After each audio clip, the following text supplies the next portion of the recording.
रात का वक्त था। अमेरिका के एक सुनसान इलाके में एक पुराना कॉन्वेंट था। दूर दूर तक जंगल, कोई आसपास नहीं, सिर्फ एक पुरानी इमारत जहां सिर्फ नन्स रहती थीं।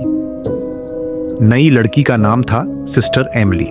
वो अभी अभी कॉन्वेंट में आई थी। जवान थी, मासूम थी और उसे लगता था कि वो यहां अपनी जिंदगी इबादत के लिए वक्फ करेगी। पहली रात ही उसे नींद नहीं आई। राहदारी में किसी के चलने की आवाज। एमिली ने आंखें खोलें। उसने घड़ी देखी, 2:13 सुबह। उस वक्त कौन जाग रहा है? उसने धीमी आवाज में कहा। दरवाजे पर हल्की सी दस्तक। एमिली का दिल तेज धड़कने लगा। कौन है? उसने पूछा। कोई जवाब नहीं। वो आहिस्ता आहिस्ता उठी, दरवाजे के पास गई और हैंडल पकड़ा। दरवाजा खोला। बाहर कोई नहीं था, सिर्फ लंबी राहदारी और आखिर में एक नन खड़ी थी, सीधी, बेहरकत। उसका नाम था सिस्टर एबिगेल। तुम वहां क्यों खड़ी हो? एमिली ने पूछा, लेकिन सिस्टर एबिगेल ने कोई जवाब नहीं दिया। बस आहिस्ता आहिस्ता अपना सिर झुका लिया और अंधेरे में गायब हो गई। एमिली ने फौरन दरवाजा बंद कर दिया। इस रात के बाद सब कुछ बदल गया। अगली सुबह कॉन्वेंट की हेड मदर कैथरीन ने एमिली को बुलाया। उनकी शख्सियत पुरस्कून थी, लेकिन उनकी आंखों में कुछ अजीब था। यहां हम सख्त उसूलों पर अमल करते हैं, उन्होंने कहा। आधी रात के बाद कोई अपने कमरे से बाहर नहीं निकलता। एमिली ने पूछा, अगर किसी को मदद की जरूरत हो तो भी? मदर कैथरीन ने सीधा जवाब दिया, खास तौर पर तब नहीं। एमिली को यह बात समझ नहीं आई, लेकिन उसने कुछ नहीं कहा। तीसरी रात एमिली को फिर आवाज सुनाई दी। इस बार रोने की आवाज। एक औरत राहदारी में रो रही थी। बराह करम, मेरी मदद करो। एमिली का दिल पिघल गया। हेलो, क्या आप ठीक हैं? बराह करम, दरवाजा खोलो। एमिली ने दरवाजा खोला।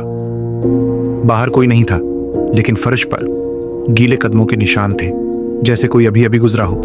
और राहदारी के आखिर में उस बार सिस्टर एबिगेल दोबारा खड़ी थी, लेकिन अब उसका चेहरा सीधा एमिली की तरफ था और उसकी आंखें बिल्कुल काली। एमिली झुटके से पीछे हट गई और वो साया एक लम्हे में गायब हो गया। दिन गुजरते गए। एमिली बदलने लगी। उसे आवाजें सुनाई देने लगे। कभी कोई उसका नाम लेता, कभी कोई कहता तुम मुंतखब हो। उसे रात को अजीब ख्वाब आने लगे। एक अंधेरा हाल और दर्जनों नन्स खड़ी होते, सबके चेहरे खाली, और वो एक साथ कहते हम में शामिल हो जाओ। एक दिन एमिली ने कॉन्वेंट के बेसमेंट का दरवाजा देखा। आमतौर पर वो बंद रहता था, लेकिन उस दिन हल्का सा खुला था। अंदर से ठंडी हवा आ रही थी और वही आवाज, एमिली। वो खुद को रोक ना सकी। वो नीचे चली गई। बेसमेंट में दीवारों पर तस्वीरें लगी थी। दर्जनों नन्स, हर एक के नीचे नाम लिखा था। Sister Margaret, sister Olivia, sister Hannah, sister Grace, और हर नाम के नीचे एक तारीख, मौत की तारीख। एमिली का दिल रख गया। फिर उसने आखिरी फ्रेम देखा, खाली। नीचे लिखा था सिस्टर एमिली, आज की तारीख। नहीं। एमिली ने धीमी चीख निकाली। तभी उसके पीछे से आवाज आई, आखिरकार तुम आ ही गई। एमिली आहिस्ता से मुड़ी। मदर कैथरीन वहां खड़ी थी, लेकिन अब वो इंसान नहीं लग रही थी। उनकी आंखें सियाह थीं और उनकी मुस्कुराहट गैरफितरी। हर चंद साल बाद हमें एक नई रूह की जरूरत होती है, उन्होंने कहा। एमिली रोते हुए बोली, बराही कर्म, मुझे जाने दे।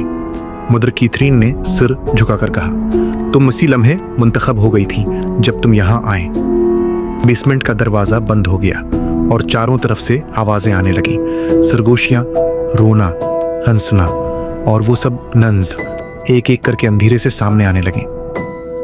एमिली चीखने लगी, बुराही कर्म रख जाओ, लेकिन आवाजें ना रखें। फिर सब एक साथ बोलें, हम में शामिल हो जाओ। और फिर सब कुछ अंधेरा हो गया।